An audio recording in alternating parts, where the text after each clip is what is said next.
Muri iki gihe ibizamini bya leta byegereje, hari ibyo kunywa ugomba kunywa ndetse n'ibyo kunywa ugomba kwirinda.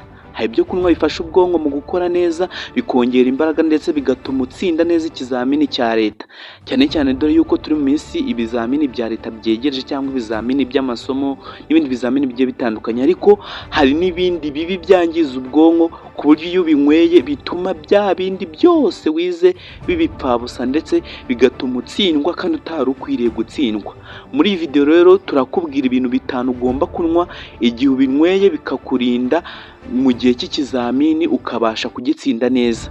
Hanyuma rero kanda subscribe mbere yuko dutangira kugira ngo izi nyigisho zose zubaka umuntu ushaka gutsinda ikizamini zibashe kugufasha.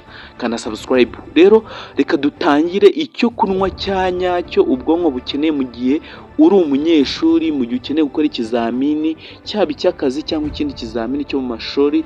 Ariko ku basiniya 6, abasiniya 3, aba P6 ndakurarikira kureba iyi video kugeza irangiye kugira ngo ushyire imbere uburezi bwawe kugira ngo ubashe gutsinda neza ku kigero cyiza kikubereye. Hano rero hari abantu bafata ibyo kunywa bibi hanyuma bamara kubinywa bigatuma batsindwa kandi batari bakwiriye gutsindwa. Hanyuma ikintu ugomba gukora, shyira imbere icyo kunywa cy'amazi meza kandi menshi buri munsi. Ku munsi ugomba kunywa byibuze litiro 1 na litiro 2 ku munsi. Ntabwo bivuze yuko litiro 1 uri buyinywere rimwe, oya. Ubwonko bwawe burya bukeneye amazi kugira ngo bube bwitonze, bube buruhuka neza kandi butaremerewe. Hanyuma byibuze saa 10 za mu gitondo banza ufata agakombe k'amazi ubanza ukanywe mbere yuko ujya habera ikizamini, kandi ushyira igikapu gurude byibuze ize kujyamo nka litiro uzajya wifashisha mu gihe cy'amazi. Hanyuma rero ikintu ugomba gukora, irinde kunywa amazi menshi mu gitondo kugira ngo bitaza kukubuza ikizamini cyawe cyangwa bitaza gutuma ugira ikibazo mu nda. Unywa amazi makeya mu gitondo isaha ya saa 10. Hanyuma nurangiza witegure kujya ku kizamini cya leta. Hanyuma hari ibyo kurya ugomba kwifashisha mu gihe unywa n'ayo mazi. Ugomba kunywa umutobe wa marakuja cyangwa ukanywa umutobe wa pome, cyangwa ubwo ni ukurya pome cyangwa ukarya marakuja cyangwa ukarya watermelon, ukarya imineke cyangwa amaronji, kuko aya maronji afite icyo bita vitamini C ndetse na potassium, umunyu ngo witwa potassium. Ibi ni bimwe mu bintu byongera ubwenge.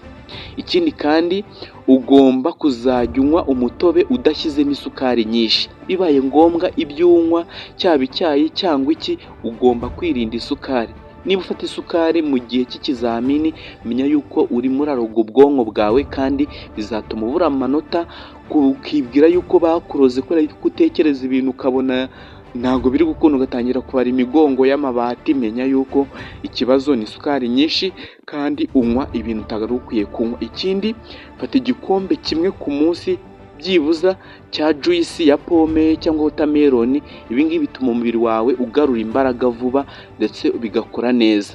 Hanyuma umutobe cyangwa imitobe iyo ari yose ukwiye kunywa ugomba kuyifungura mbere yuko usubiramo amasomo. Ntabwo ari nyuma y'amasomo. Mbere yo kujya gusubiramo amasomo ugiye kwiga, banza ufate umwe muri uwo mutobe cyangwa urye urwo rubuto rufite uwo mutobe. Ikindi kandi, green tea cyangwa icyayi cy'icyatsi kirimo icyo bita kafeyine nkeya, ifasha kugera ku bushobozi bwo kwibuka ndetse no kutarambirwa igihe urimo uratekereza. Rero niba ufite ubushobozi bwo kubona iyi green tea cyangwa icyayi cy'icyatsi kuko gifite kafeyine cyangwa hari ibindi binyobwa bifite kafeyine, byashobora gufatisha ubwonko bwawe mu kwibuka igihe kirekire. Ntiwibuke gatoya ngo uhite unanirwa. Ibi nabyo biragufasha niba uri mu gihe cy'ikizamini. Hano niba umunyeshuri ukaba uri umusiniya 6, umusiniya 3 cyangwa umu P6, menya yuko ibi ngibi ugomba kubikurikiza neza. Kandi igihe iki cyayi kirimo icyo bita antioxidant cyangwa antioxidant zifasha umubiri mu guhangana n'umunaniro ukabije mu gihe utekereza cyane ukoresha ubwonko. Ujye unywa mu gitondo mbere y'uko ujya kwiga ibi ngibi tukubwiye, cyangwa nijoro. Niba utabishoboye ujye winywera ikawa cyangwa winywera amazi yawe uryame. Hanyuma irinde kubirenza. Ufata agakombe kamwe, irinde kubirenza. Nubirenza bizatuma kafeyine yiyongera ndetse bituma umubiri wawe ugenda nabi, hanyuma bize gutuma watsindwa bitari ngombwa. hanyuma muri icyo gihe ufata ayo mazi ugafata ibyo kunywa, hari n'ibiribwa ugomba kujyaniranya n'ayo mazi.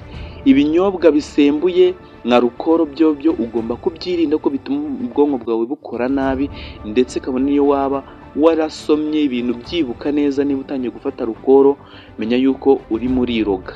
Muri iyi minsi y'ibizamini bya leta abanyeshuri baba bafite ubwigenge buhambaye, nicyo gihe rero abanyeshuri bahita bajya mu bintu bakajya kunywa inzoga ngo babonye ubwigenge. Rero niba ushaka kugendera muri ibi menya yuko uri mu kaga kandi uzatuma ubura amanota yawe. Ikindi ugomba kwirinda kunywa amata menshi nijoro kuko bishobora gutuma uryama nabi ndetse ugasinzira ukagerayo, bigatuma wibagirwa ya saa ya saa kumi yuko ugomba kunywa igikombe cy'amazi ukajya kwiga. Ikindi kandi irinde kino kinyobwa bita energy drink. Iki kinyobwa cya energy drink cyangiza umubiri kigatuma umubiri wawe unanirwa igihe gito, icyo bita energy drink.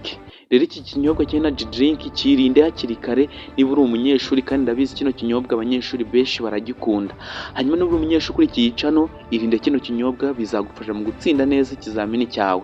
Wirinde fanta, wirinde Red Bull, wirinde funga, ndetse urangize ufunge neza, ahubwo winywera icyo bita amazi niba bishoboka.